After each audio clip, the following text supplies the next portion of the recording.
भाई सुधेंदु ओझा जी के निमंत्रण पर मैं आप सबके समक्ष उपस्थित हूँ। साथियों, नमस्कार, प्रणाम। यह अनायास ही एक सौभाग्य बन गया है कि मैं इस तरह से फेसबुक लाइव पर उपस्थित हूँ। कोई योजना भी नहीं थी। जैसा सुधेंदु जी अभी बता रहे थे, बहुत उन्होंने परिश्रम किया मुझे खोजने के लिए, और वो जिन खोजां तिन पाइयां गहरे पानी पैठ वाली स्थिति है। मैं आपके समक्ष उपस्थित हूँ। अपने बारे में बात करना और इस तरह से एकालाप करना बड़ा कठिन काम होता है। आप सब जानते हैं, आप सब प्रबुद्ध लोग हैं, सब समझते हैं कि एकदम से अपने बारे में कुछ भी बात करना कितना कठिन है। फिर भी कोशिश करते हैं। बहुत पहले एक मैंने कविता पढ़ी थी जब मैं कॉलेज में पढ़ा करता था। मैं वहीं से शुरू करता हूँ। मेरी कविता नहीं है, मेरे एक मित्र थे, उनको शौक था, कुछ भी लिखते थे, तो वो पंक्तियाँ मेरे दिमाग में बिल्कुल बैठ गईं। सुरेश जी, नीरव जी, नमस्कार। बहुत दिनों बाद आपसे मुलाकात हो रही है इसी माध्यम से। किसी ज़माने में कादम्बिनी के ऑफिस में आपसे मुलाकात हुआ करती थी। तो वो कविता की पंक्तियां कुछ इस तरह से हैं कि ये जीवन क्या है। जीवन प्रारंभ परघटित से, जीवन प्रारंभ परघटित से, सीखा दूसरों की पीड़ा से, और भोगा खुद को सलीब पर चढ़ाकर। और अंत कहां? यही सब तो जीवन पर्यंत है। तो बस दूसरों से सीखकर, कुछ अपनी बुद्धि लगाकर इस जीवन यात्रा को हम खींचते चले जा रहे हैं। अपने बारे में कहूं तो उत्तर प्रदेश के ज़िला बिजनौर में एक कस्बा है धामपुर, आजकल मशहूर है। धामपुरे की चीनी और गुड़ सारी दुनिया खाती है। ममता किरण जी को प्रणाम। तो उसी धामपुर कस्बे में, उस समय बहुत छोटा सा कस्बा हुआ करता था, उसमें एक मध्यम वर्गीय परिवार में मेरा जन्म हुआ। दादा दादी दोनों शिक्षक थे, माता पिता दोनों शिक्षक थे। आप सोच सकते हैं कितना यातना भरा बचपन रहा होगा, चार शिक्षकों के बीच में, शहतूत की संटियों के साथ। और दादा गणित के अध्यापक थे, और गणित हमारा कमजोर हमेशा से था। लक्ष्मी शंकर वाजपेयी जी को भी बहुत बहुत नमस्कार। आपके सामने ये धृष्टता कर रहा हूं मैं बात करने की। तो ऐसे परिवार में हम बड़े हुए। धामपुर से घूमते घुमाते आखिरकार हमारा डेरा हरिद्वार, जो देवभूमि है कहलाती है, गंगा के तट पर, वहाँ हमने पढ़ाई लिखाई शुरू की। स्कूल में, कॉलेज में गए, 12वीं तक पढ़े। और हरिद्वार का बचपन, और जो 70 के दशक में जो लोग बड़े हुए हैं वो सोच ही नहीं सकते हैं। मतलब वो गंगा का जल, गंगा का स्नान, हरिद्वार के पर्व त्योहार, पंडे पुरोहित, उस सब को इतना करीब से देखा है कि एक आस्था भी है और उसके प्रति एक विराग भी है। तो उन सब परिस्थितियों से गुजरते हुए हमने गंगा में डूबते तैरते 12वीं तक की पढ़ाई कर ली। अब एक समस्या आ गई। हरिद्वार तो देवभूमि है, वहाँ विज्ञान पढ़ना था और विज्ञान का कोई कॉलेज था नहीं। अब ऐसे भी धर्म स्थलों पर विज्ञान, धर्म और विज्ञान का मेल आजकल ज़रा कम होता है, उस ज़माने में भी कम था। इसलिए वहाँ से निकले, देहरादून गए, देहरादून में पढ़ाई की, फिर मन नहीं लगा पढ़ाई में, छोड़ दिया। और बड़ी अजीब सा संयोग है, गणित पढ़ना नहीं चाहते थे, फिर भी गणित रही साथ में। और उन दिनों एक नया विषय शुरू हुआ था, भूगर्भ विज्ञान, जियोलॉजी जिसको कहते हैं। पिता के आग्रह पर, कुछ उनके मित्रों की सलाह पर हमने वो विषय ले लिया, पर हमसे चला नहीं गणित, और हमने 1 वर्ष पढ़ के पढ़ाई छोड़ दी। पर उस 1 वर्ष में, वो जो 1971 का वर्ष था, उसने हमें बहुत कुछ सिखाया। माँ हमारी बहुत सख्त थी, उन्होंने कहा पढ़ना नहीं है तो नौकरी करो। और आसाम में एक जगह है तेजपुर, वहाँ परिवार के एक बुजुर्ग के साथ हम चले गए। और वहाँ जाके हमने एक कंपनी में टाइपिस्ट की नौकरी की, और ये सोच के गए थे कि अब पढ़ेंगे लिखेंगे नहीं, बस यही काम करेंगे। पर टाइपिस्ट की नौकरी करते करते और वहाँ जो व्यवहार हमने देखा और जो हमें लगा, तो हमें लगा कि नहीं, ये हमारा काम नहीं है, पढ़ना तो पड़ेगा। फिर हम लौटे और हमने बीएससी की, मास्टर्स किया जियोलॉजी में।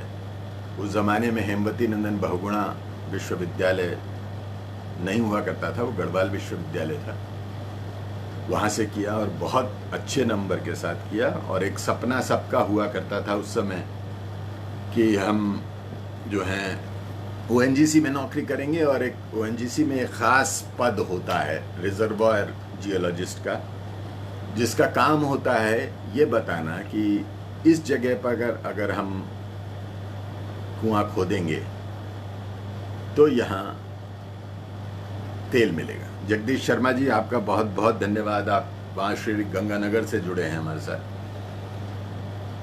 तो वो एक काम करने की इच्छा थी, पर 70 का दशक इस देश में बहुत घोर निराशाओं का भी दशक था। नौकरी मिलना इतना आसान नहीं था। भाई भतीजावाद, सिफारिश का भयंकर रोग उस जमाने में इस देश में था। संयोग दुर्योग जो भी कहिए, वो नौकरी हमें नहीं कर पाए। इस बीच एक संस्कार बचपन से था। हमारे पिता शिक्षक होने के साथ साथ स्वर्गीय नेमिशरण मित्तल एक अच्छे पत्रकार भी थे। कादम्बिनी, साप्ताहिक हिंदुस्तान, दैनिक हिंदुस्तान, ऐसे पत्रों से जुड़े रहे, सहायक संपादक रहे। और उसके बाद नवभारत टाइम्स दिल्ली में जब आदरणीय अज्ञे जी संपादक हुआ करते थे, प्रोफेसर सिद्धेश्वर प्रसाद, वेद प्रताप वैदिक जी, उनके साथ वो सहायक संपादक थे। और बचपन से एक ऐसी ट्रेनिंग थी, जैसा मैंने कहा कि शिक्षकों का परिवार था, तो दादा शाम को क्लास लगाते थे चक्रवृद्धि ब्याज पढ़ाने की, और पिता के लिए ये उनका एकमात्र कसौटी बस ये थी कि आज का अखबार पढ़ा कि नहीं पढ़ा। अगर नहीं पढ़ा तो शाम को खैर नहीं है। मुझे याद है उस जमाने में अपोलो मिशन गया था, अमेरिका का चांद पर जो मिशन गया था, वो मुंह जबानी रटवा दिया गया था, क्योंकि हमारे घर से माता पिता ने मिलकर कोई 10-12 लेख लिखे जो भारत के प्रमुख पत्र पत्रिकाओं में छपे, और उन सब की डिक्टेशन हमें लेनी पड़ती थी। और उसके साथ साथ एक अभ्यास कराया जाता था कि जो लिखा है वो पढ़ के सुनाओ, और हर शब्द को, वाजपेयी जी बहुत बहुत धन्यवाद आपका, आप मेरे पिताश्री को याद कर रहे हैं। तो जो शब्द डिक्टेशन दिए जाते थे हमें, वो हमें पढ़ के बताना पड़ता था। अब उसमें जरा सी भी कोताही हो, जरा सा भी ढील हो, उच्चारण में अशुद्धि हो, तो बहुत बुरी तरह से प्रताड़ना होती थी। और घर में नियम था, 2 ही समय रेडियो खुलता था, सुबह 8 बजे आकाशवाणी के समाचार, अंग्रेजी और हिंदी के, देवकीनंदन पांडे, शुरजीत सेन, लोतिका रत्नम, रोशन मेनन जैसी महान हस्तियां, उनसे उच्चारण सीखने का दायित्व भी हमारा था। तो बस वो एक अवचेतन में कहीं एक था कि ये भी कुछ है, काम है। तो उसके बाद आकाशवाणी से बस इतना सा परिचय था कि जब हम देहरादून में मास्टर्स कर रहे थे, तो हमें डिबेट्स का बहुत शौक था, वाद विवाद प्रतियोगिताओं में जाते थे। तो आकाशवाणी में का एक केंद्र नजीबाबाद में नया नया खुला था, उस केंद्र की ओर से एक वाद विवाद प्रतियोगिता हुई और हमने उसमें हिस्सा लिया, उसमें एक इनाम भी मिला हमें। बस इतना परिचय था हमारा आकाशवाणी। और मुझे आज तक याद है कि उस समय स्टेशन डायरेक्टर थे श्री शिव कुमार शर्मा, जिनका मेरे जीवन में क्या योगदान है ये मैं आपको आगे बताऊंगा। तो शिव कुमार शर्मा जी ने उस समय, मतलब मैं मास्टर्स कर रहा था, उस प्रतियोगिता में इनाम लेने के बाद मुझसे बोले कि तुम रेडियो में काम करोगे। तो मैंने बहुत विद्रूप के साथ हंसकर कहा था, रेडियो में भी कुछ काम होता है। अब ये विधाता ने मेरी कुंडली में कुछ और लिख रखा था जो मुझे उस समय ध्यान नहीं था, और ये भी ध्यान नहीं था कि ये मजाक मुझे बहुत महंगा पड़ने वाला है। तो खैर, जब मैं बेरोजगार सा भटक रहा था और बहुत मन मस्तिष्क से बिल्कुल क्लांत था कि इतना पढ़ने लिखने का मुझे कुछ फायदा हुआ नहीं, तो मेरी माँ शिक्षिका थी और बहुत ध्यान रखती थी बच्चों के मन का। उसने एक कटिंग काटी अखबार की, रोजगार समाचार, और आकाशवाणी नजीबाबाद में उद्घोषक का पद खाली था। और मेरे पिता उन दिनों दिल्ली में रहते थे, भारतीय ज्ञानपीठ में थे वो। तो मैं उनके पास आया हुआ था, उन्होंने मुझे वहां से वो कटिंग भेजी डाक से और कहा तुम इसमें अप्लाई कर दो। उस समय 425 रुपए मिला करते थे। ये बात मैं आपको बता रहा हूं सन 1979 1979। तो मुझे बहुत ग्लानि भी हुई कि इतना पढ़ लिख के बस ये। पर मां का आग्रह था, मैंने आवेदन कर दिया, पिता को बताया नहीं। एक दिन उन्हें मेरी मेज पे वो कटिंग मिल गई और वो बहुत गुस्सा हुए कि ये सब करने के लिए मैंने तुम्हें नहीं पढ़ाया था, धीरज रखो, आईएएस की तैयारी करो, ये करो वो करो। पर मैं बना चुका था। मुझे बिल्कुल अपेक्षा नहीं थी कि मुझे इंटरव्यू के लिए कॉल आएगा। उसकी 3 चरणों में परीक्षा थी। पहले आकाशवाणी नजीबाबाद में स्वर परीक्षा देनी थी, फिर इलाहाबाद में स्टाफ सिलेक्शन कमीशन जो कर्मचारी चयन आयोग होता है उसकी लिखित परीक्षा और इंटरव्यू। सूचना मिली, हम दौड़े चले गए।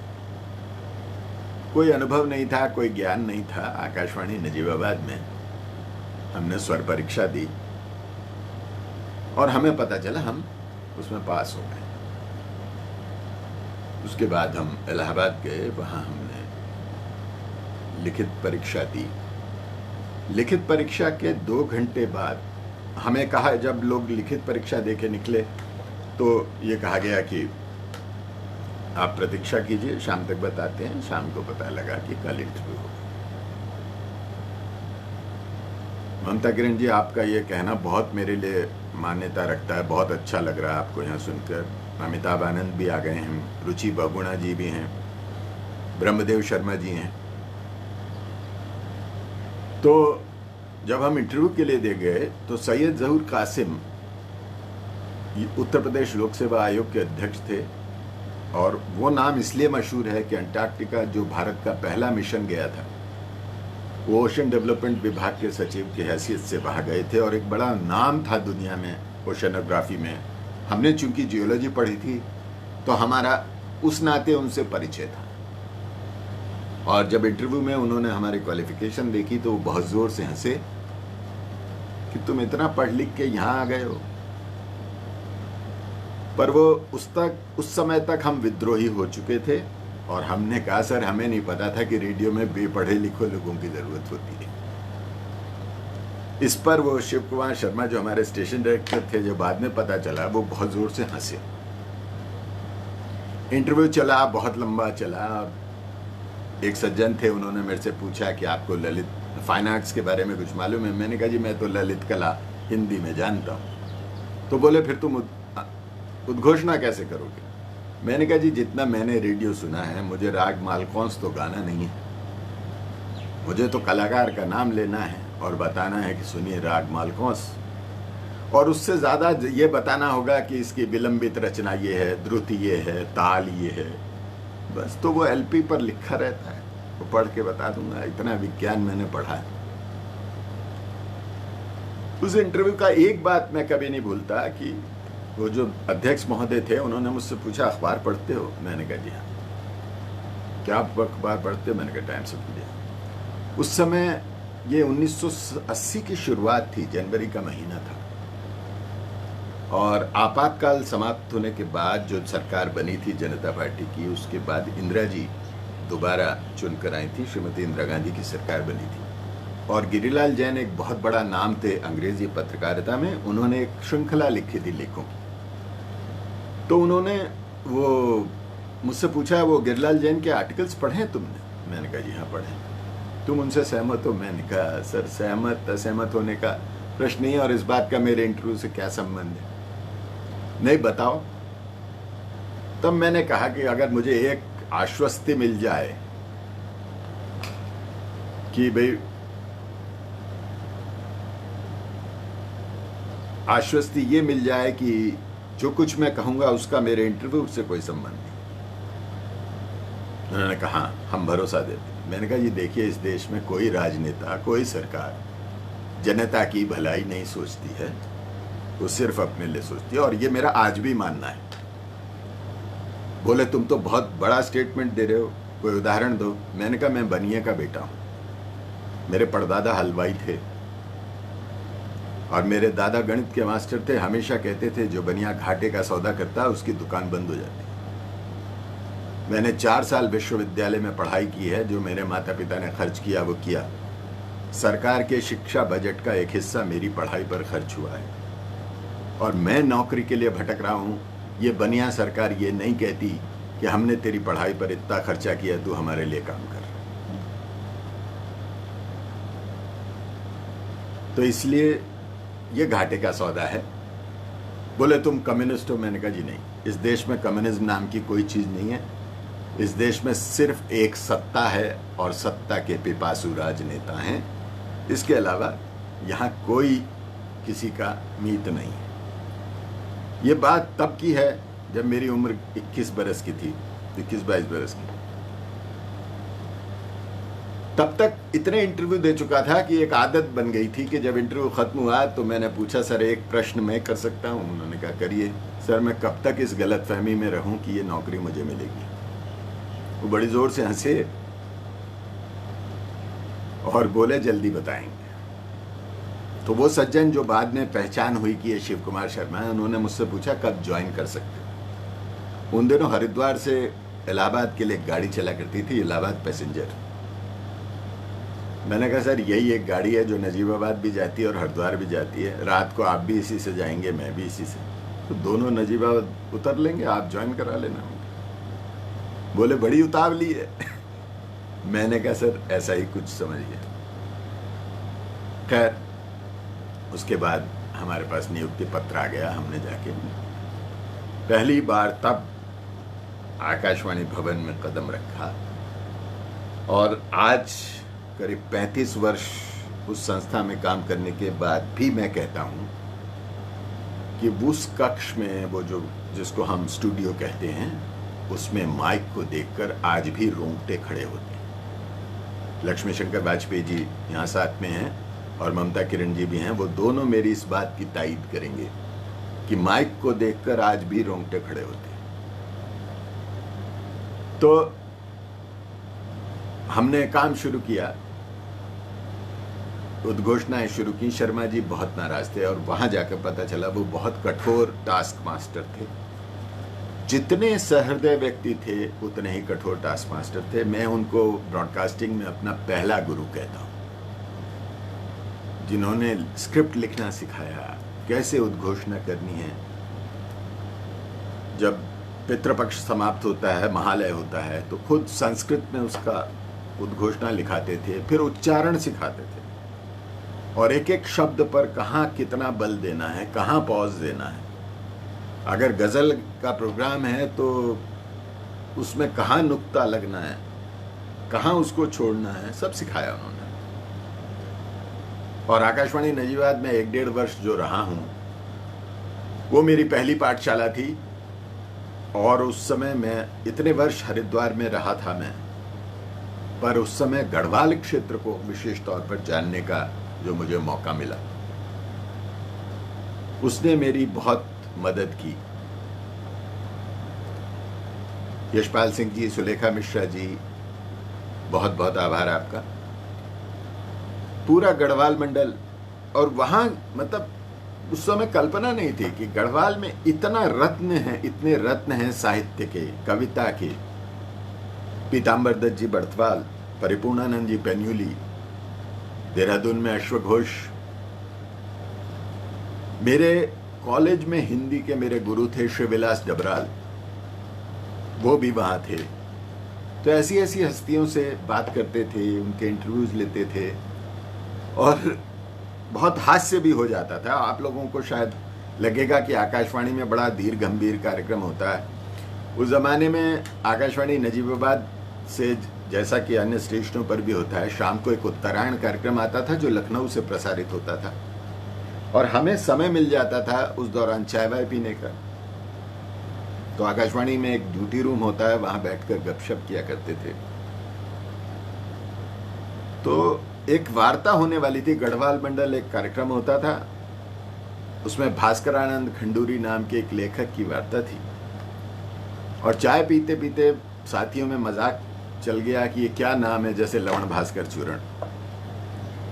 और आप यकीन मानिए कि मैं स्टूडियो में गया, मैंने फेडर ऑन किया और गढ़वाल मंडल में आज प्रस्तुत है वार्ता और वार्ताकार हैं लवण भास्करानंद। आप सोचिए मेरी क्या स्थिति हुई होगी। और शर्मा जी जैसा मेरा स्टेशन डायरेक्टर, जिसका फोन तुरंत आ गया, इसको स्टूडियो से बाहर भेज। तो इस तरह के बहुत सारे रोचक किस्से वहां हुए, बहुत सारे काम भी किए। मुझे आज तक याद है उस जमाने में आकाशवाणी की क्या रुतबा था।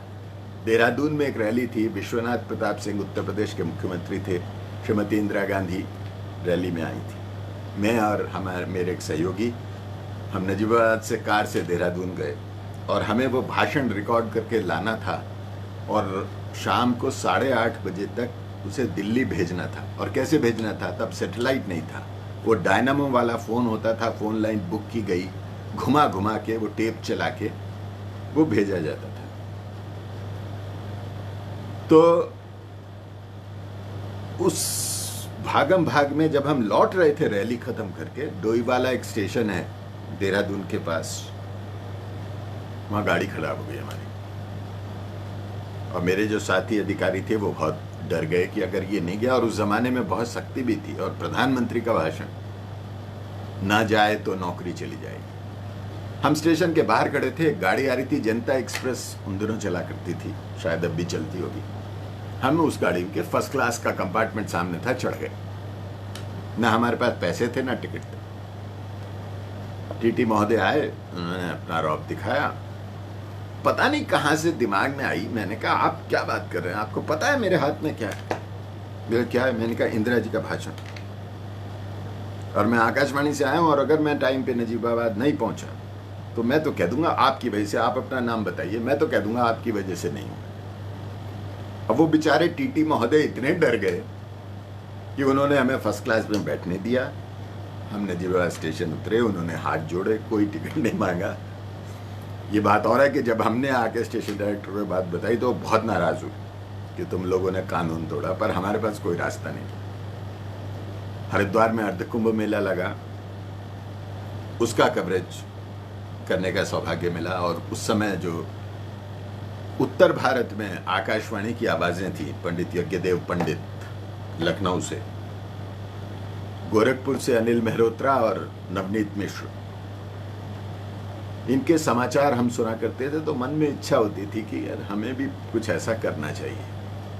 लोचनी अस्ताना जी कह रही हैं एस.के. शर्मा दिल्ली में मेरे पहले स्टेशन थे। बिल्कुल सही कह रही हैं आप। तो उन लोगों से सुन सुन के मन करता था कि कुछ किया जाए। उसी दौरान परिवार हो गया। आकाशवाणी शिमला में समाचार वाचक की वैकेंसी निकली। शर्मा जी की एक आदत थी, शाम को टहलने निकलते थे, हम शहर में रहते थे, तो फॉर्म ले आए कि ये फार्म भर दो। मैंने कहा सर मैं 1.5 साल का अनाउंसर हूँ, मुझे कौन न्यूज रीडर बना देगा? बोले नहीं नहीं, अप्लाई तो करने में क्या जाता है, करो। कर दिया। और हमें फिर वहां से बुलावा आ गया। हम हमारे 2 साथी भाई अश्विनी त्यागी और मनोहर बर्थवाल, जो बाद में अल्मोड़ा स्टेशन पे जिन्होंने काम किया, वो लोग हमारे साथ गए। हमने वहां भी यही सवाल उठा मेरे साथ कि आप इतना पढ़े लिखे हैं, आप यहाँ नौकरी क्यों करने हैं? और वहां भी मैंने यही जवाब दिया कि सब क्या आकाशवाणी को पढ़े लिखे लोगों की ज़रूरत नहीं है? भाई सुशील जैन जापान से जुड़ रहे हैं, आपका बहुत बहुत स्वागत है। तो उस तरह से हम शिमला में जो लीडर बन गए, वहाँ काम शुरू किया और कुछ संयोग कहिए कुछ भी कहिए 6 महीने में हमारा ट्रांसफ़र हो गया, हम दिल्ली आ गए। और दिल्ली में आके मैं आपको उस दिन का जिक्र करना चाहता हूँ। लगातार बोल रहा हूँ, शायद आप लोग बोर भी हो रहे होंगे। जिस दिन मैंने पहले दिन हिंदी समाचार कक्ष में कदम रखा, 31 मई सन 1982, 10 बजे का वक्त था। एक बहुत छोटा सा कमरा हुआ करता था। वाजपेयी जी और ममता जी अगर याद करेंगे तो जहां अब ट्रांसपोर्ट कक्ष है वो हिंदी समाचार कक्ष हुआ करता था। और मैं कमरे में घुसा तो सामने एक मेज पर 3 व्यक्ति बैठे थे, उनमें एक महिला थी और बगल की मेज पे एक साधारण कृषकाय से व्यक्ति, बहुत सहज विनम्र से दिखने वाले बैठे थे। मैंने कहा जी मेरा नाम अखिल मित्तल है, मैं शिमला से आया हूँ। उन्होंने पूछा क्या करने आए? मैंने कहा जी मैं समाचार वाचक अनुवादक हूँ, यहाँ ट्रांसफर हुआ है। वो सज्जन जो मुझसे पूछ रहे थे वो थे श्री बृजराज तिवारी, जो बाद में मेरे संरक्षक बने, जिन्होंने मेरे पिता की भूमिका निभाई और बिल्कुल उंगली पकड़ के मुझे अनुवाद और संपादन का कहरा सिखाया। और वो जो 3 हस्तियां सामने बैठी थीं, तिवारी जी ने परिचय कराया, ये हैं देवकीनंदन पांडे, ये हैं श्रीमती विनोद कश्यप और ये हैं श्री अशोक वाजपेयी। आप यकीन मानिए, मुझे बिल्कुल ऐसा लगा कि मैंने आज त्रिमूर्ति के दर्शन कर लिए, क्योंकि वो आवाजें थीं जो बचपन से हमारे कानों में घुसाई गई थी। रोज पिता से सुनते थे, ऐसे देखो, है का उच्चारण ऐसे होता है, उपग्रह ऐसे बोला जाएगा, उपग्रह नहीं बोला जाएगा। द और थ जब साथ हो तो उनकी ध्वनि कैसी होनी चाहिए। सिद्धांत लगे कि जब ब्रह्मांड शब्द बोलो तो मस्तिष्क के अंदर उथल पुथल हो जाए, ऐसे ब्रह्मांड शब्द बोलो। पांडे जी बहुत विनोदी थे, मैंने उनके चरण छूने चाहे, उन्होंने कहा लो एक और आ गए जिंदगी बर्बाद करने। अरे भैया, तुम खबरें सुना के क्या कर लोगे लोगों का? इस तरह से हमारी शुरुआत हुई आकाशवाणी समाचार और बहुत कुछ सीखा।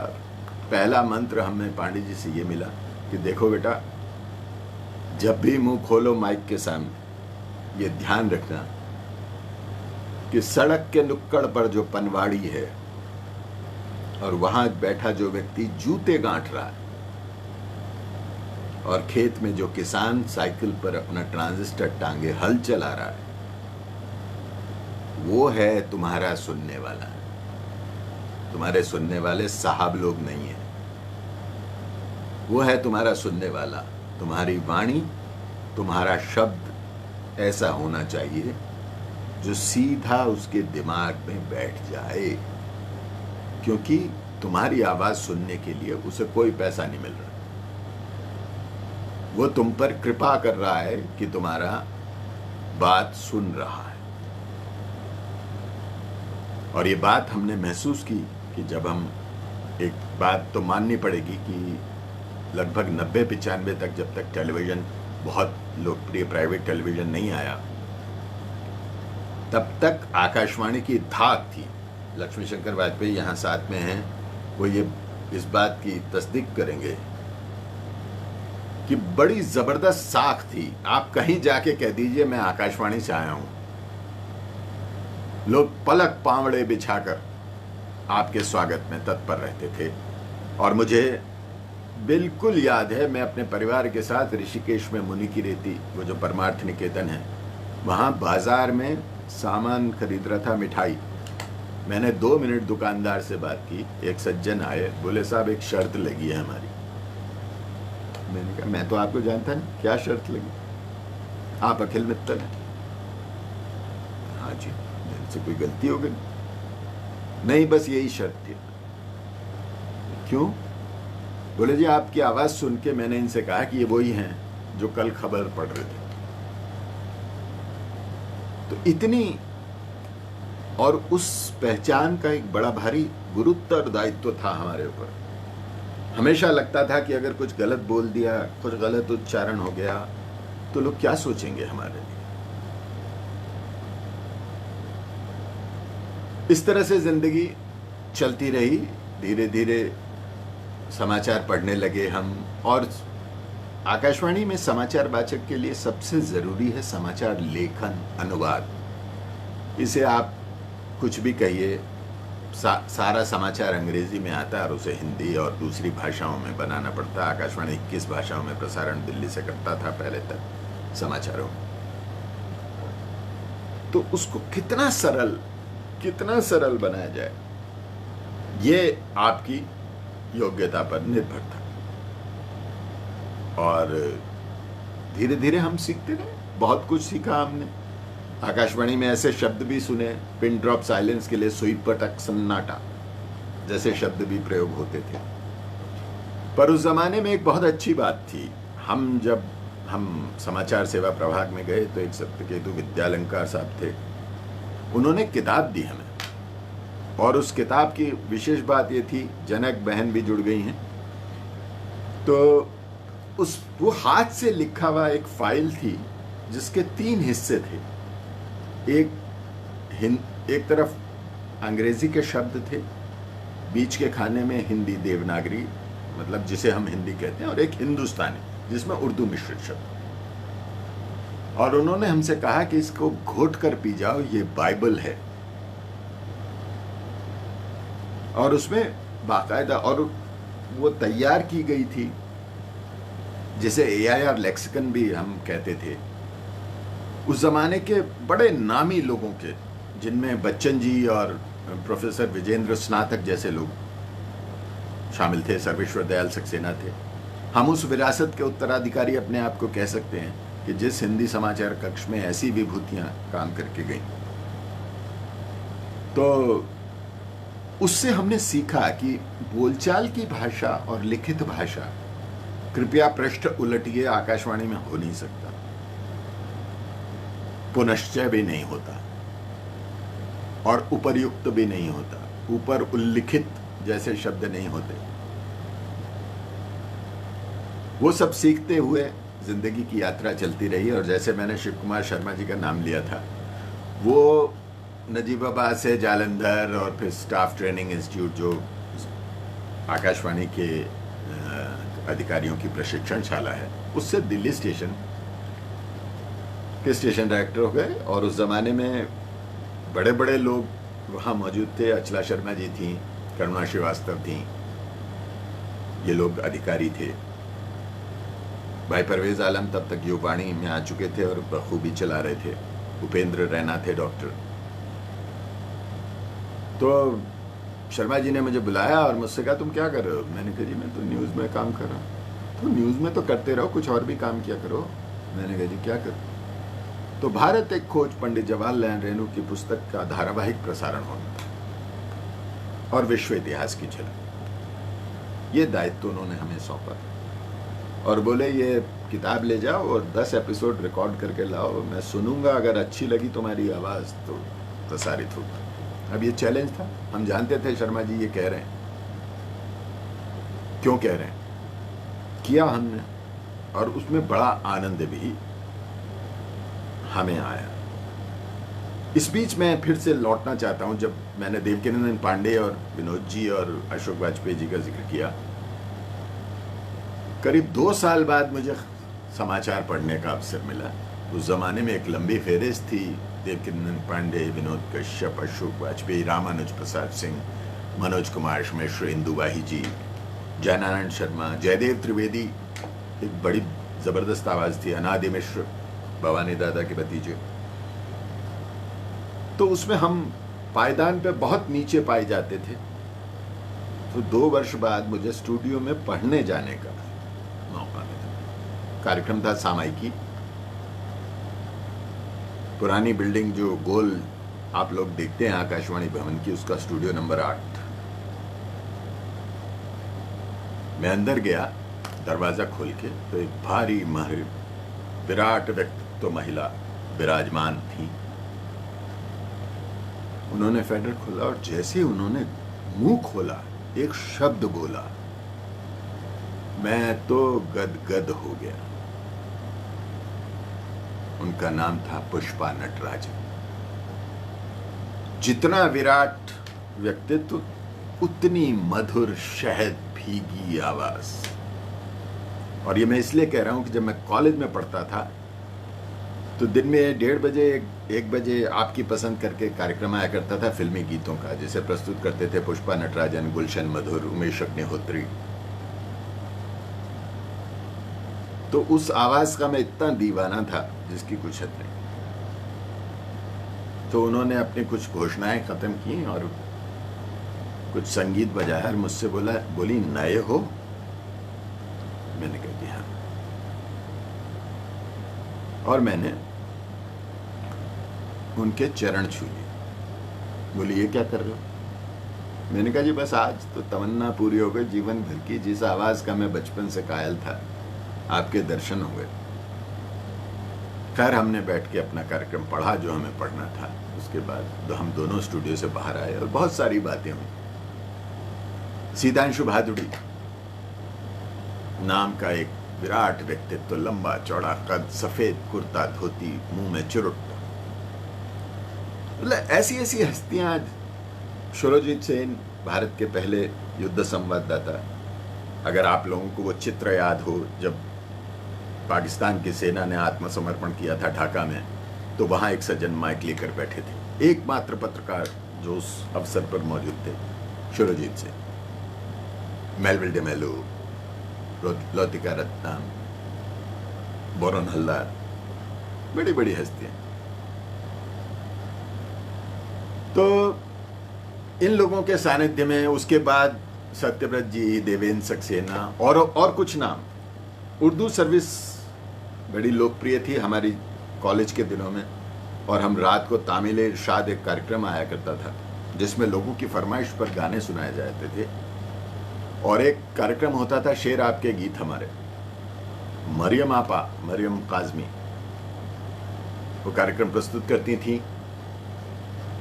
तो उनसे जब रूबरू उन लोगों को देखा, तो 24-25 वर्ष की उम्र में ऐसे लोग आपको मिल जाएं तो आप तो अभिभूत हो जाते हैं। और शायद हमारी वो जो पीढ़ी थी, वाजपेयी जी भी मेरी बात से इत्तेफाक करेंगे कि सीखने का जज्बा बहुत था, क्योंकि हमने कभी अपने को बादशाह नहीं माना। हम ये सोचते रहे कि इतने गुरुजनों के बीच में हम बैठे हैं, ये तो पता नहीं क्या क्या ज्ञान हमें दे जाएंगे। इस तरह से हम सीढ़ी दर सीढ़ी, सीढ़ी दर सीढ़ी चढ़ते गए। और फिर एक मौका आया हमारे लिए। जापान प्रसारण निगम जो NHK है, उसका एक करार हुआ आकाशवाणी के साथ, और कि यहाँ से कुछ लोग कि एक व्यक्ति जाए और उनका जो हिंदी का प्रसारण है उसको सुधारने में मदद करे।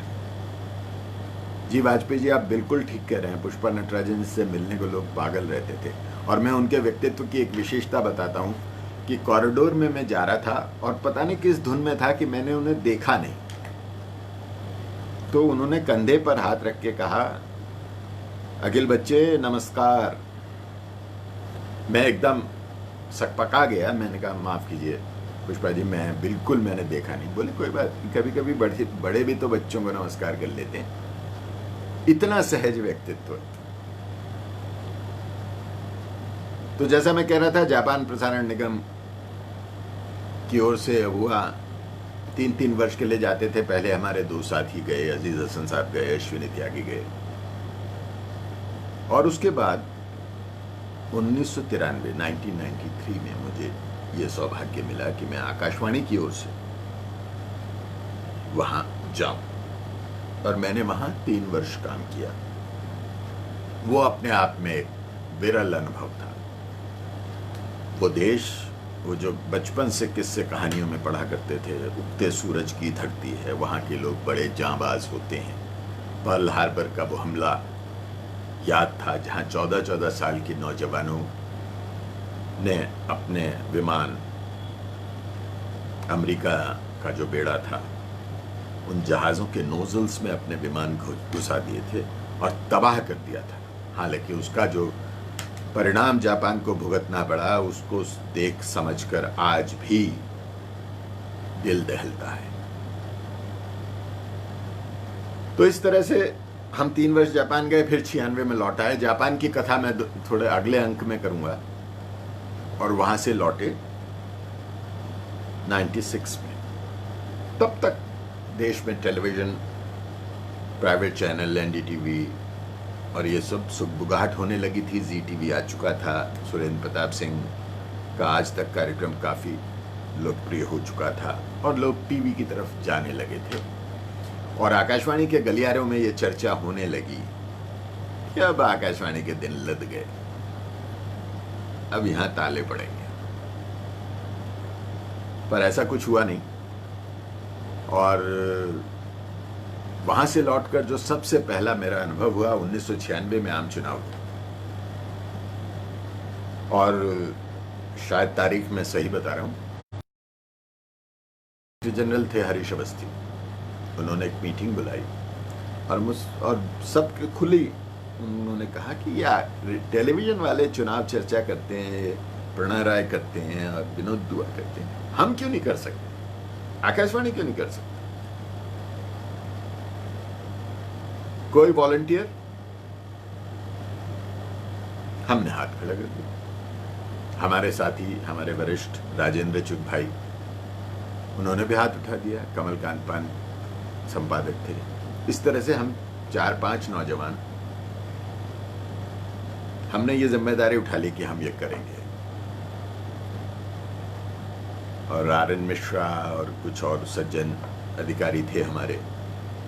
हमने मिलके एक रूपरेखा बनाई। 72 घंटे, उन दिनों बैलेट पेपर से मतदान हुआ करता था, तो 3-3, 4-4 दिन में परिणाम आता था। तो जब तक पूरा परिणाम नहीं आया, आपको कार्यक्रम तो करना पड़ेगा।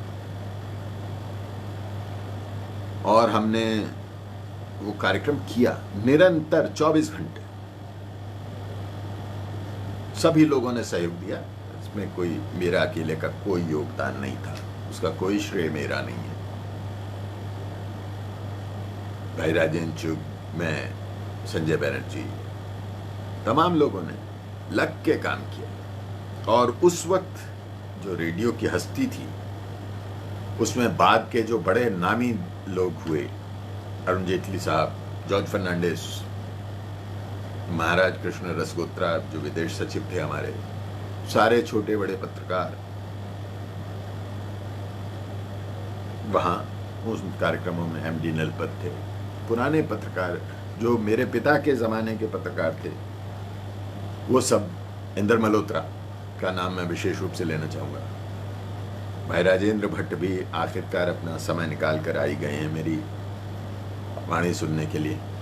इनका भी बड़ा योगदान है मेरे जीवन में, आगे बताऊंगा आपको। तो वो कार्यक्रम हमने किया और आकाशवाणी की सेवा में पहली बार, मैं कहता हूँ, एक ऐसा व्यक्ति हमने देखा कि जब कार्यक्रम समाप्त हो गया, हम लोगों के पास, सबके पास फोन आया कि कल शाम को 4 बजे डीजी के कमरे में आपकी पेशी होगी। हम तो डर गए, पता नहीं क्या हुआ, पेशी होगी। गए, हरीश अवस्थी साहब थे, सबके लिए खूब बढ़िया चाय नाश्ते का इंतजाम था। और वहां वो लोग सारे विशेषज्ञ बैठे हुए थे जिन्होंने हमारे कार्यक्रम में हिस्सा लिया था। और चाय पीने के बाद हरीश जी ने इंदर मल्होत्रा जी से और उन लोगों से कहा कि ये मेरे बच्चे हैं, इन्होंने पहली बार हिम्मत की है, आप इन्हें रेट कर दीजिए। यार मैं भूल नहीं सकता, इंद्र मल्होत्रा जैसा पत्रकार, उन्होंने कहा कि मैंने इतनी डिबेट्स, इतने कार्यक्रमों में हिस्सा लिया है, पर ये जो आपकी टीम है, इसने जैसे सवाल हमसे किए और इनका राजनीति का ज्ञान, आप धन्य हैं, आपके पास ऐसे लोग हैं। और उस कार्यक्रम की विशेषता ये थी कि बड़े से बड़ा व्यक्ति भी बड़ी विनम्रता से आके बैठता था। मुझे आज तक याद है, अंतिम सेशन था, सरकार बनने वाली थी, अरुण जेटली साहब, कृष्णलाल शर्मा भारतीय जनता पार्टी के महासचिव हुआ करते थे, वो थे, डॉक्टर वेद प्रताप वैदिक थे, और एजेंडा तय हो रहा था कि अब सरकार, उनका एजेंडा क्या होगा। और हमें किसी तरह की पाबंदी नहीं थी, हम कोई भी सवाल पूछ सकते। उसके बाद यह सिलसिला चलता रहा, देश में चुनाव भी जल्दी जल्दी होते रहे और हम इसका रस लेते रहे। और मुझे बड़े गर्व से मैं कह सकता हूं इस बात को कि आकाशवाणी ने हमें यह मौका ही नहीं दिया, बल्कि इससे आकाशवाणी की लोकप्रियता इसलिए बढ़ी कि इंदौर और भोपाल के चौराहों पर माइक लगाकर इन कार्यक्रमों का प्रसारण सुना जाता था। इन कार्यक्रमों ने हमें अपार अनुभव दिया। मतलब ये शायद अगर हम आकाशवाणी में नहीं होते तो ये सौभाग्य हमें नहीं मिलता। इस संस्था का ये दान है, हम पर ऋण है। इस बीच कमेंट्रीज का सिलसिला शुरू हो गया हमारे साथ। हमने बहुत सारे अवसरों पर कमेंट्री की। वाजपेयी जी हमारे साथ हैं। मैं और वाजपेयी जी जिस वक्त राजपथ पर बैठते थे और वाजपेयी जी की कविताएं सुनने को मिलती थी, श्रोता भी प्रफुल्लित होते थे, हम भी प्रफुल्लित होते थे। और हम पहले से ढूंढते थे, वाजपेयी जी कुछ कविताएं दे दीजिए अपनी वीर रस वाली, हम भी पढ़ देंगे। तो राजपथ से प्रसारण करने का सौभाग्य मिला और वो अपने आप में एक अद्भुत अनुभव होता है। मैं कहता हूं कि जो लोग, जिनको ये सौभाग्य मिला है कि वो राजपथ पर उस पिंजरे में बैठ के, राष्ट्रपति के बगल वाले उसमें बैठ के जब बोलते हैं तो एक वाणी में, आपके शरीर में एक अद्भुत बिजली जैसी दौड़ती है। जब हम कहते हैं कि राजपथ से, दिल्ली के राजपथ से मैं अपने साथियों के साथ बोल रहा हूं, तो उस वक्त वाणी में कुछ अजीब उत्साह होता है। इसी तरह से जब पहली बार मुझे लाल किले की प्राचीर से श्रीवर्धन कपिल हमारे साथी थे जो अब नहीं रहे, वो और मैं लाल किले की प्राचीर पर खड़े थे और अटल बिहारी वाजपेयी प्रधानमंत्री थे। वो जो क्षण था, वहां से सामने दूर दूर तक पूरा चांदनी चौक, गौरी शंकर मंदिर, जैन लाल मंदिर, जामा मस्जिद की मीनारें, उसका जो वर्णन हम करते थे, और वो कहां से आता था हमें नहीं, मुझे नहीं आज तक याद, समझ में नहीं आता कि वो शब्द कहां से आते थे अपने आप जिह्वा पर। तो ये सारे अनुभव।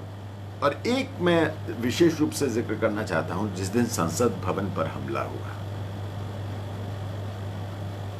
भारतीय लोकतंत्र का मंदिर, हम लोग सुबह की ड्यूटी पर थे। अचानक ठाए ठाए आवाज आई तो लगा कोई टायर फटा होगा बाहर। चलता रहा सिलसिला तो आकाशवाणी भवन की छत पर जाकर देखा कि संसद भवन में कुछ हलचल है बहुत ज्यादा। मैं और राजेंद्र चुग, हम दोनों बात कर रहे थे और हम निकलने को थे कि अब घर चलते हैं भैया, भागो यहां से, पता नहीं क्या हो रहा है। इतने में हमारे एक अधिकारी थे, रतन साल्दी, वो आए। कहाँ जा रहे हो? घर जा रहे। नहीं नहीं रुको, क्या करना है, कुछ करते हैं। और आप यकीन मानिए कि सुबह 11 बजे से लेके 11-12 बजे से और शाम के 6 बजे तक लगातार भाई राजेंद्र चुग और मैं बारी बारी से आंखों देखा हाल सुनाते रहे, बंद स्टूडियो में बैठ के, क्योंकि संसद भवन के अंदर कोई जा नहीं सकता था। हमारे जो साथी एस सुदर्शनम रिपोर्टिंग के लिए गए थे वो अंदर बंद थे, मोबाइल फोन भी बंद था। और ले जाकर स्टूडियो में बैठा दिया गया पहले राजेंद्र चुग को कि बोलो, कुछ बोलो। अब क्या बोलो, संसद भवन में गोली चल रही है, ये हो रहा है, ये हो रहा है। फिर धीरे धीरे लोग जुड़ते गए। फिर मैं आया, विशेषज्ञों को लाया गया, चर्चा हुई। वो एक ऐतिहासिक दिन था हमारे लिए कि जो घटना हम अपनी आंखों के सामने देख नहीं रहे, उसको देश दुनिया को हमें बताना है, उस पर चर्चा करनी है, दूसरे लोगों के माध्यम से सुनकर। इसी तरह का मुझे याद है 31 अक्टूबर 1984, जिस दिन श्रीमती इंदिरा गांधी को गोली लगी। हम लोग वही सुबह की ड्यूटी पर थे। 31 तारीख थी, उन दिनों वेतन नकद मिला करता था। महीने की आखिरी तारीख सरकारी कर्मचारी बेचारा और क्या चाहे, वेतन मिल जाए तो घर जाए। और ये परंपरा थी समाचार सेवा प्रभाग में कि सुबह की जो शिफ्ट है, जो लोग 4 बजे आते हैं, उनको 10 बजे तक वेतन दे दिया जाए ताकि वो घर जाए। अचानक एक मित्र का फोन आया कि सुना प्रधानमंत्री निवास में गोली चली। हमने कहा यार छोड़ो, तुम अब ऐसी बातें कर रहे हो, प्रधानमंत्री निवास इतना सुरक्षित है, वहां कहां गोली चली? बोले नहीं, जाओ चेक करो। तो हम गए, जो हमारा समाचार कक्ष है, और वहां पीटीआई के टेलीप्रिंटर पर खबर आ रही थी कि इंदिरा जी को गोली लगी। उस दिन का संस्मरण इसलिए महत्वपूर्ण है कि वो एक ऐसा दिन था जिस दिन हमें बहुत कुछ सीखने को मिला। और कैसा संयोग था, भारत के राष्ट्रपति ज्ञानी जैल सिंह दिल्ली में नहीं थे, गृह सचिव दिल्ली में नहीं थे, सूचना प्रसारण सचिव दिल्ली में नहीं थे, आकाशवाणी के महानिदेशक दिल्ली में नहीं थे, और समाचार सेवा प्रभाग के निदेशक भी दिल्ली में नहीं थे। अब इस खबर का क्या किया जाए, ये कौन तय करे? इसको कैसे पढ़ा जाए, लिया जाए, नहीं लिया जाए, कैसे पुष्टि की जाए? संयोगवश रामन साहब हमारे संयुक्त निदेशक थे, उनका फोन आया और बहुत गंभीर आवाज थी, रामन बोल रहा हूं एम्स। तो हाँ सर, कोई खबर आई है? हाँ सर, यहाँ अभी अभी इंदिरा जी को लाया गया है। क्या खबर है? हमने टेक पढ़ के सुना दी। बोले जाओ ट्रांसमिशन रुकवाओ और ये बोल दो एज इट इज पढ़ो। हमें समझ में ही नहीं आया कि ऐसे कैसे पढ़ते हैं, क्या पढ़ते हैं। फिर भी गए हम स्टूडियो में, जाके जो उद्घोषिका थी उनसे कहा कि आप कहिए, एक विशेष सूचना सुनिए, और हमने वो खबर पढ़ दी। उसके बाद तो फिर सारा दिन सारी घटनाएं हुई और औपचारिकताएं पूरी हुई। शाम को 6 बजे के बुलेटिन में 6:05 पर हिंदी समाचार में अशोक वाजपेयी स्वर्गीय अशोक वाजपेयी ने वो खबर पढ़ी। आकाशवाणी से हम बड़े दुख के साथ सूचित करते हैं। तो वो एक, और उसके बाद जो दिल्ली में हुआ, 3 दिन तक हम प्रसारण भवन में कैद रहे। परिवार अपने घर पर, उन दिनों फोन नहीं हुआ करते थे, बड़ी चिंता दोनों पक्षों को, कहीं कोई संवाद नहीं। और वो बहुत ही कठिन दौर भी था और शिक्षाप्रद भी था कि ऐसे अवसरों पर आकाशवाणी जैसे संगठन की जो भूमिका होती है, कितना संयम चाहिए और किस तरह से। ममता जी कह रही हैं मैं तो आकाशवाणी भवन जाते हुए सुन रही हूं आपको, बहुत बहुत धन्यवाद। हाँ राजेंद्र भट्ट जी, आप भी उसी स्वर्ण युग के गवाह हैं जिसके हम गवाह हैं।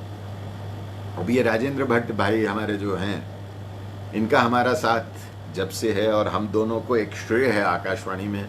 आप लोग आजकल सुबह के समाचारों के साथ समाचार पत्रों की टिप्पणियों का कार्यक्रम सुनते हैं। ये इस कार्यक्रम की शुरुआत का श्रेय कुछ हद तक मैं और भाई राजेंद्र भट्ट ले सकते हैं। हमने बड़ा परिश्रम किया इसके लिए। खाड़ी युद्ध समाप्त हुआ था और खाड़ी युद्ध के दौरान एक गल्फ चर्चा के लिए 5 मिनट का समय अतिरिक्त मिला था। आकाशवाणी में कार्यक्रमों का समय को लेकर बड़ी छीना झपटी होती है, तो 8:10 पर समाचार बुलेटिन समाप्त होता था, 5 मिनट का समय मिला, गल्फ चर्चा चलती रही, युद्ध समाप्त हो गया। अब क्या करें इस 5 मिनट का? हमारे संयुक्त निदेशक महोदय थे माथुर साहब, जगमोहन लाल माथुर, अपने आप में बड़ी हस्ती थे। उन्होंने हमें बुलाया 2-3 लोगों को कि बोलो भाई इस 5 मिनट को सरेंडर कर दें या इसमें कुछ करें। तो हम लोगों ने सुझाव दिया कि सर ये शाम को 5 बजे एक अखबारों की समीक्षा जाती है, इसको छोड़िए, हम लाइव बनाएंगे और बढ़िया करेंगे इसको। तो मैं और राजेंद्र भट्ट भाई हमने 3 महीने तक डमी बनाई और आज तक वो प्रमाण पत्र हमारे पास सुरक्षित है जो माथुर साहब ने लिख के दिया था इस कार्यक्रम में की रूपरेखा बनाने और रचना के लिए। आपको बताइए। और उसके अलावा भी एक बड़ा रोचक प्रसंग है भाई राजेंद्र भट्ट का। खाड़ी में युद्ध हो रहा था, इराक ने कुवैत पर हमला कर दिया था, तो आकाशवाणी में बस ऐसा होता था कि आप हैं तो आप ही रुक जाइए रात भर। अब हम लोग रुके हुए हैं, रात भर इंतजार करते रहे, सुबह 4 बजे युद्ध शुरू हो गया। तो हम लोगों ने ऐसा समय साथ साथ बिताया है, एक साथ काम किया है और बिल्कुल ऐसे कंधे से कंधा मिलाकर काम किया है कि कभी लगता ही नहीं था कि कहीं कोई भेद है। और बहुत बहुत सीखा, बहुत कुछ करने का मौका मिला जिसकी कोई तुलना नहीं की जा सकती। जैसे जैसे आकाशवाणी में काम करने के हमारे अनुभव हैं उसका कोई सानी है नहीं। 8 बज गए हैं, मेरे ख्याल से 1 वर्ष हो गया। मैं थोड़ी सी बात आपसे शेयर करके ख़त्म करना चाहता हूँ। मेरा जापान का जो अनुभव है 1993 से 1996 तक 3 वर्ष, और उसके बाद दोबारा मुझे ये सौभाग्य मिला 2007 से 2010 तक। उस देश में जाकर जो हमने देखा और वहां जो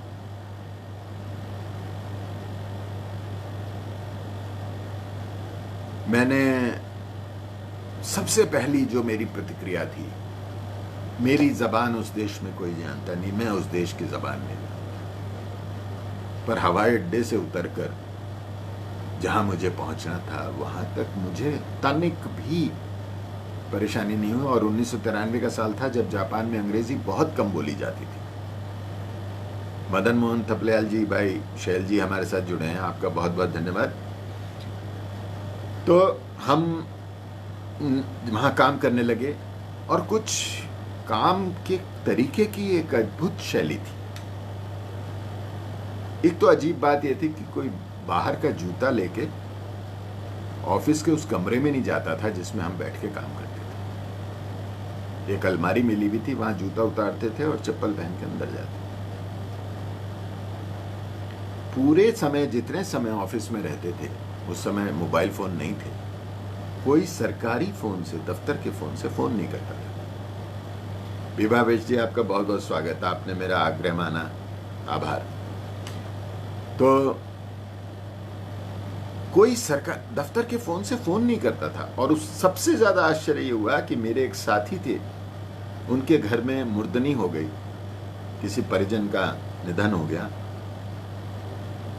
फोन आया, फोन मैंने अटेंड किया, मैंने उनको बताया, वो बाहर गए, पब्लिक कॉल से उन्होंने घर फोन किया और आकर बैठ गए।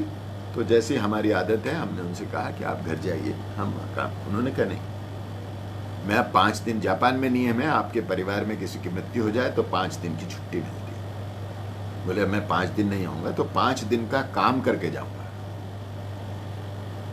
और आप यकीन मानिए कि ये घटना सुबह 12 बजे की है और वो व्यक्ति रात 12 बजे तक मेरे साथ काम करते रहे और सारा काम निपटा के। मैं उनसे बार बार कहता रहा कि आप चले जाइए, मैं कर लूंगा। नहीं, उन्होंने कहा नहीं।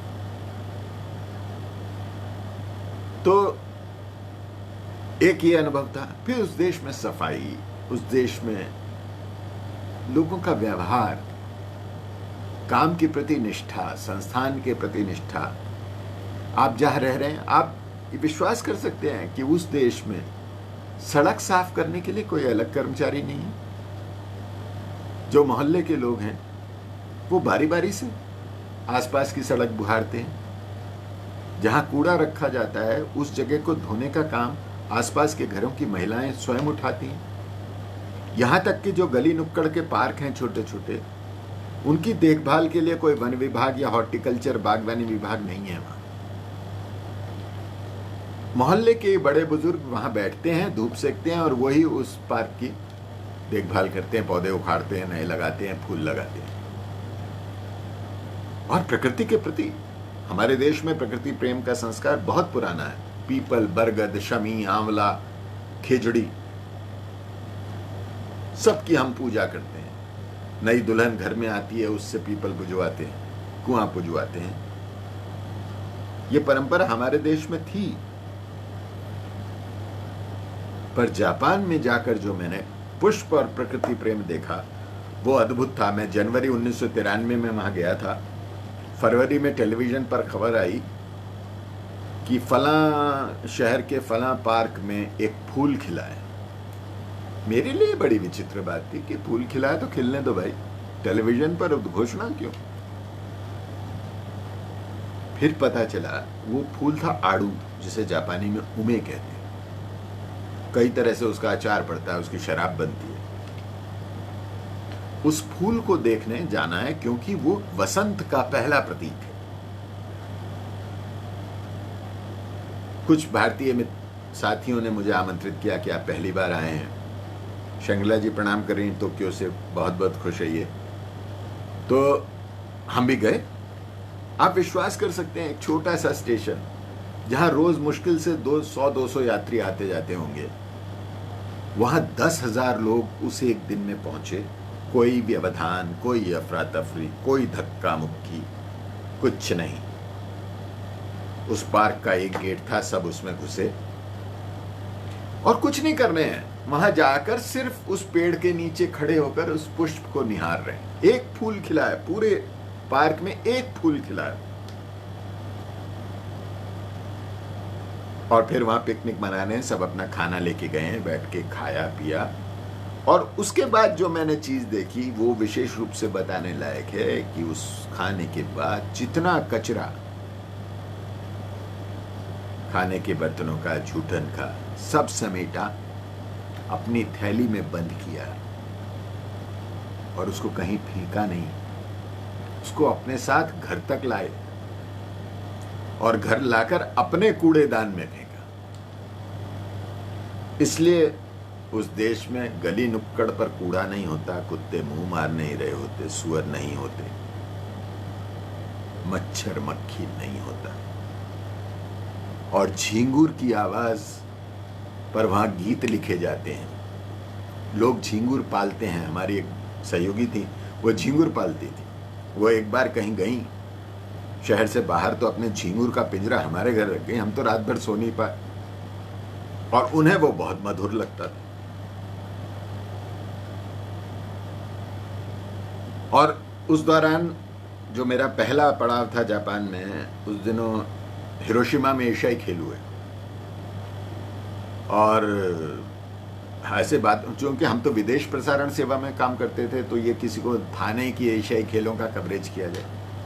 हमने बातों बातों में अपने सहयोगियों से कहा कि भाई इतना बड़ा एशिया का यहाँ प्रतिनिधित्व है, पाकिस्तान, बांग्लादेश, भारत, चीन,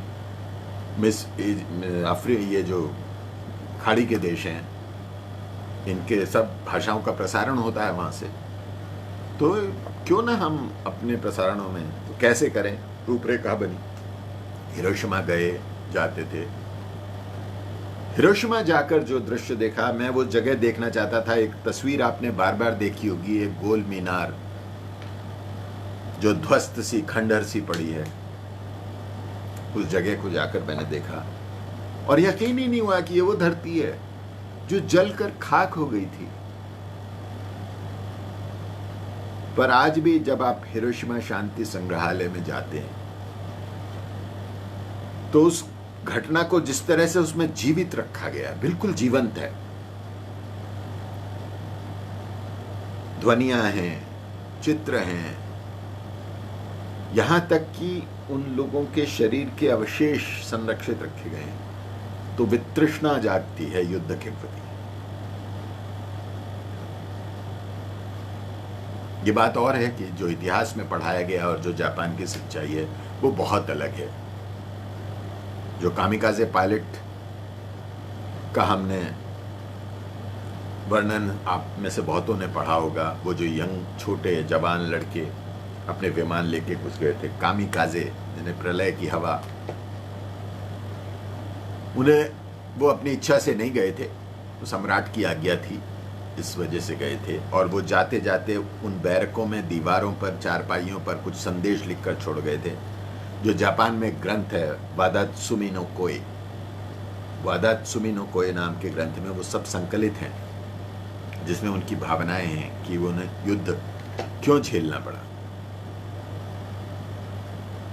तो ये सारे अनुभव हैं। हमने एशियाई खेलों का बहुत अच्छा प्रसारण किया। मुझे आज तक याद है लिंडा पेस को टेनिस में पदक मिला। और प्रतिबिंब बर्तवाल जी, बहुत बहुत धन्यवाद, बहुत बहुत धन्यवाद। आप दुबई से जुड़ रहे हैं हमारे साथ।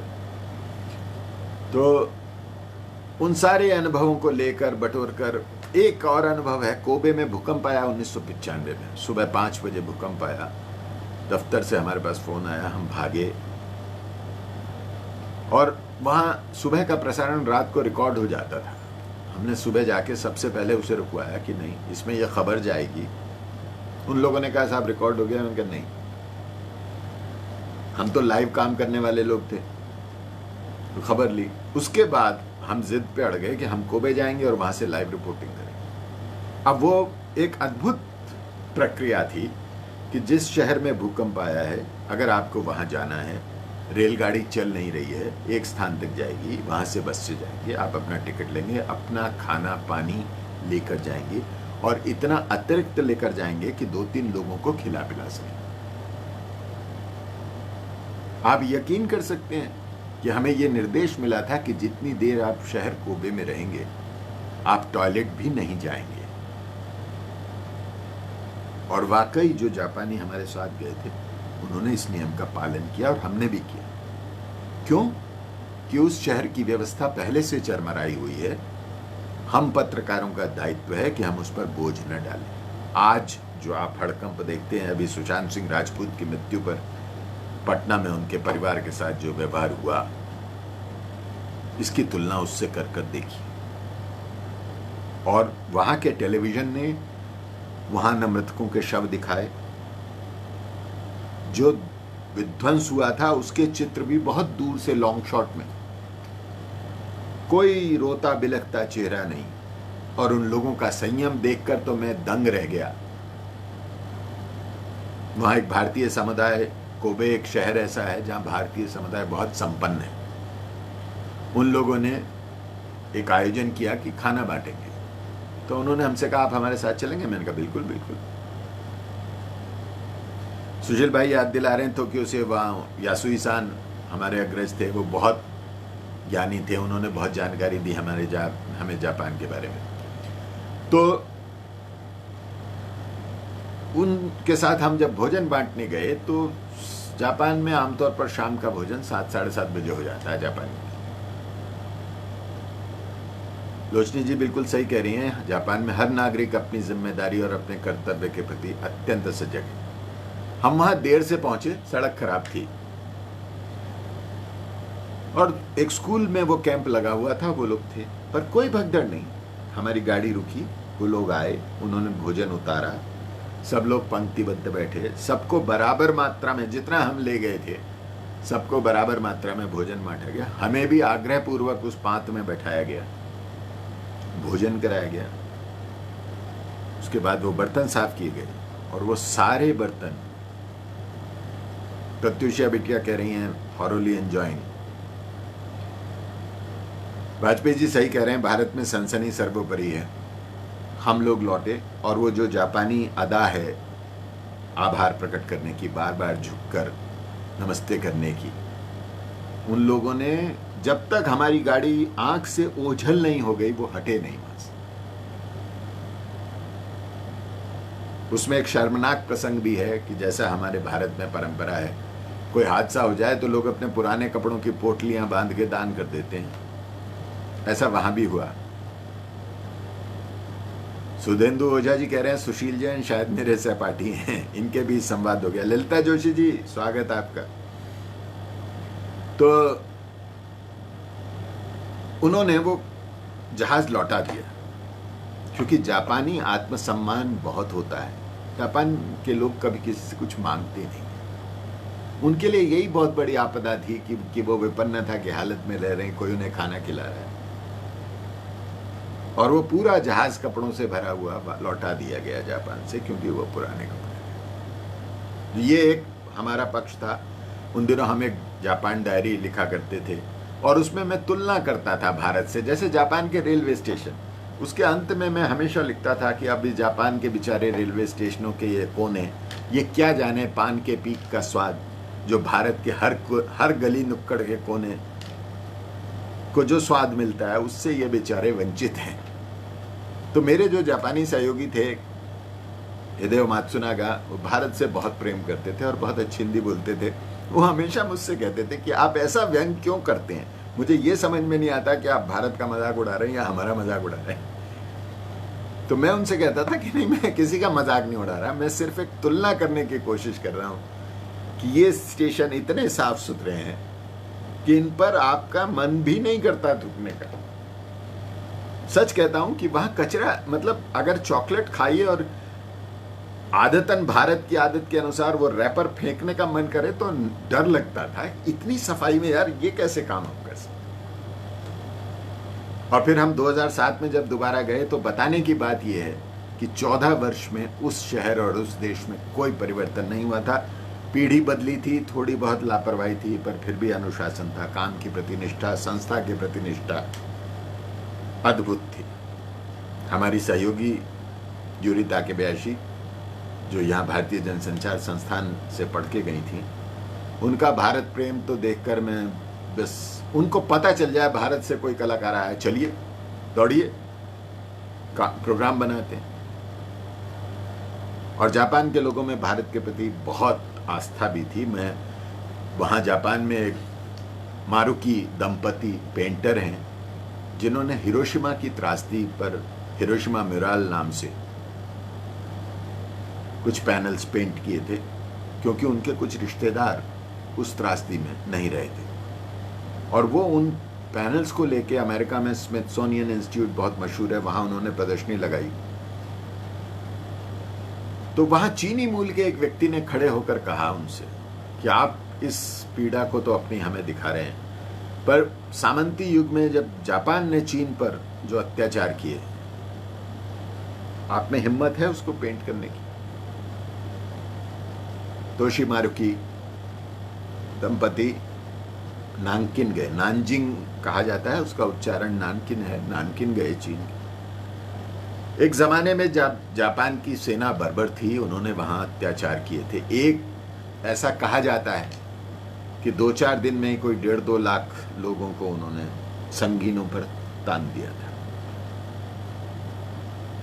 उन्होंने उनके चित्र बनाए, तो मैं उनसे मिलने गया। उनका एक नदी किनारे एक छोटा सा संग्रहालय है, बहुत दूर टोक्यो से। हमारी सहयोगी थी मेबाको कोइजुका, बहुत प्यारी महिला, हिंदी की अद्भुत लेखिका जापान में। उन्होंने मृदुला जी के एक उपन्यास का अनुवाद भी किया जापानी में। उनके साथ में गया तो वहां वो पति तो उनके रहे नहीं थे, वो महिला एक झोपड़ी में नदी किनारे बैठे पेंट कर रही थी। वहां न कोई पंखा था, न कोई एसी था। उनसे बात हुई, आप विश्वास कर सकते हैं, उस 80 वर्ष की महिला को जब ये पता चला कि मैं भारत से आया हूं, तो उन्होंने मुझे साष्टांग दंडवत किया। क्यों? आप गंगा और बुद्ध के देश से आए। उस दिन मुझे लगा कि भारत की इतनी महत्ता है इन लोगों के लिए। और मैंने उनसे पूछा कि ये आप पंखा क्यों नहीं चलाती, बड़ी गर्मी थी उसे। तो उन्होंने कहा कि हमने परमाणु बम की विभीषिका देखी है, हमारे देश में परमाणु बिजली है, हमने व्रत लिया है कि हम आजीवन इसका उपयोग नहीं करेंगे। उन्होंने एक पुस्तिका अपनी मुझे दी थी और उस पर शांति का प्रतीक कबूतर अपने हाथ से बनाकर, वो आज भी मेरी धरोहर है। ऐसे ऐसे लोगों से वहाँ मुलाकात हुई। और भारत के जो मनीषी वहाँ जाते थे, पंडित हरिप्रसाद चौरसिया, पंडित शिव कुमार शर्मा, अमजद अली खान साहब को यूनेस्को पुरस्कार मिला, वो वहाँ गए। पंडित रविशंकर, एक अद्भुत प्रसंग है पंडित रविशंकर से टोक्यो में मुलाकात होना। और उनके साथ 1.5 घंटे का साक्षात्कार, जो वो बिल्कुल तैयार नहीं थे देने को। और आपको ये जानकर आश्चर्य होगा कि वो किस बात से तैयार हो गए। उन्होंने कहा मैं बूढ़ा 72 वर्ष की उम्र थी, मैं नहीं कर सकता, ये नहीं कर सकता। मैंने सिर्फ इतना कहा, दादा आकाशवाणी से आया हूं। उन्होंने हाथ पकड़कर मंच पर बैठा लिया। उनकी पत्नी ने मुझसे कहा आप वहां बैठ जाइए दर्शकों में। तो पंडित जी ने कहा नहीं, ये यहीं बैठे। और पूरे 2.5 घंटे के कंसर्ट में मैं उनके पीछे बैठा और बोले आज तो तुमने मेरी क्या क्या यादें ताजा कर दी। सुबह 7 बजे आओ, होटल में नाश्ता करेंगे सब। और ऐसे ऐसे प्रसंग उन्होंने आकाशवाणी के मुझे सुनाए। वो अद्भुत साक्षात्कार था मेरे जीवन का। तो ऐसी ऐसी हस्तियों से वहां मुलाकात हुई। जीवन में इन्हीं सब लोगों से बहुत कुछ सीखा। ऐसा लगता है लोग कई बार सोचते हैं कि जीवन में आपने जो कुछ पा लिया बहुत सहज पा लिया। मैंने आपको बताया मैंने जियोलॉजी में एमएससी की और फिर आकाशवाणी में आया। ये संक्रमण मेरे लिए सहज नहीं था, बिल्कुल सहज नहीं था। सिर्फ बचपन से माता पिता ने जो पढ़ने लिखने का संस्कार दिया था, और मेरी माँ ने मुझे एक ही बात कही थी कि जीवन में कोई काम छोटा बड़ा नहीं है, महत्वपूर्ण ये है कि तुम जो काम करो उस पर तुम्हारी छाप हो। लोग ये कहें कि ये इस व्यक्ति ने किया है। और आप विश्वास नहीं करेंगे, जब मैं घर से पढ़ने के लिए निकला था तो मेरी माँ बहुत आशंकित थी। उन्होंने मेरे पिता से कहा, ये पीछे आप तस्वीर देख रहे हैं, यही मेरी माँ की तस्वीर है। उन्होंने मेरे पिता से कहा, जवान लड़का है, घर से बाहर भेज रहे हो, पता नहीं क्या करेगा। उस वक्त 18 वर्ष की उम्र में मेरे पिता ने मुझसे एक बात कही थी कि आज से तुम जो भी करोगे इतना याद रखना कि सब नाम बदनामी सब तुम्हारी है। अगर तुम शराब पीकर नाली में पड़े मिले तो कोई ये नहीं कहेगा कि ये निमिषण मित्तल का बेटा है। हर व्यक्ति यही कहेगा ये अखिल मित्तल ऐसा है। इसलिए बात याद रखना जीवन भर कि तुम अपनी पहचान खुद हो, तुम्हारी पहचान कोई और नहीं। इन 2 संस्कारों के साथ निकला था। हरिद्वार में पला था, धर्म का, आस्था का एक संस्कार था, पर कभी किसी रूढ़ी का संस्कार नहीं था। मैं आज जो कुछ समाज में देख रहा हूं, मुझे विश्वास ही नहीं होता कि आस्था, धर्म और श्रद्धा के बीच का अंतर कहां चला गया। साधु संतों के साथ बैठते थे। हरिद्वार में एक बहुत मशहूर भारत माता मंदिर है।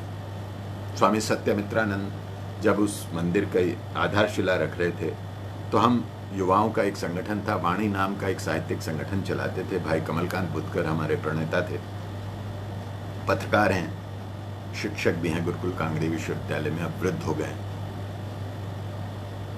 तो उनसे हमने कहा कि आप मंदिर क्यों बना रहे हैं, स्कूल बनाइए, यहाँ कोई कॉलेज नहीं है, हमको बाहर जाना पड़ता है पढ़ने के लिए। बोले बेटा मंदिर बनेगा तो लोग पैसे देंगे तो कॉलेज खुलेगा। बोले इस देश में लोग मूर्ति पर पैसा चढ़ा सकते हैं, ब्लैक बोर्ड पर नहीं चढ़ा सकते। और ये कठोर सत्य 40 वर्ष बाद आज भी ज्यों का त्यों सत्य है। ये बड़ा विद्रूप है। परिवार के संस्कार थे जिसमें गंगा से मेरा प्रेम, मैं हमेशा याद करता हूँ भाई कमलकांत बुद्धकर की कुछ पंक्तियाँ हैं। क्या से क्या कर डाला गंगा तेरे पावन जल ने, मेरा मन मंदिर कर डाला गंगा तेरे पावन जल ने, क्या से क्या कर डाला मैया तेरे दरस परस के पल ने। तो वो एक तरह से आज भी जब मैं हरिद्वार या कहीं भी नदी देखता हूं तो मन करता है छलांग लगा दूं। तैरने का बहुत शौक था, बहुत गंगा हमने तैर तैर कर पार की है और उस गंगा से सीखा है चरे वेती चलते रहो चलते रहो। तो जीवन की ये सतत प्रक्रिया अभी जारी है, अभी चलने की इच्छा भी है और अभी कुछ और मंजिलें छूने की चाहत भी है। जो कुछ सीखा है, आप लोगों से जो स्नेह मिला है, वो बहुत मेरी थाती है। ममता जी कह रही हैं ब्लैक बोर्ड पर पैसा नहीं चढ़ा सकते।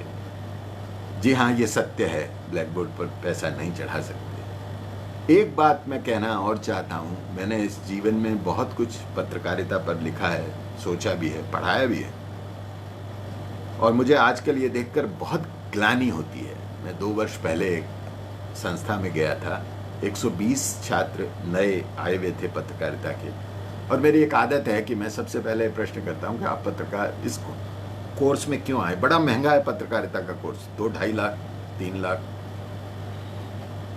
तो आप विश्वास नहीं करेंगे कि 120 की कक्षा में 100 हाथ जब ये कहें कि कुछ और काम नहीं मिल रहा था तो सोचा पत्रकारिता बन जाए। एक बार दिल्ली विश्वविद्यालय में सर शंकर हॉल है, वहाँ एक कार्यशाला चल रही थी, मुझे भी सौभाग्य था, और उसमें नंदकिशोर तिरखा जैसे मूर्धन्य लोग पत्रकार मौजूद थे, और वो बता रहे थे कि किस तरह से कानून की पत्रकारिता होनी चाहिए, किस तरह से संयम होना चाहिए।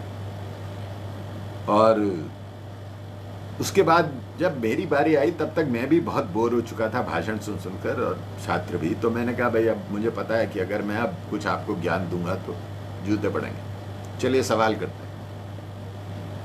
और मैंने यही सवाल किया कि आप पत्रकार क्यों बनना चाहते हैं। तो आपको हैरानी होगी कि 3 लड़कों ने खड़े होकर कहा सर गुंडई का लाइसेंस मिल जाता है, जिसको चाहे ब्लैकमेल कर दो। मैंने उनसे कहा तिरका जी से, गुरुदेव ये हैं आपके उत्तराधिकारी।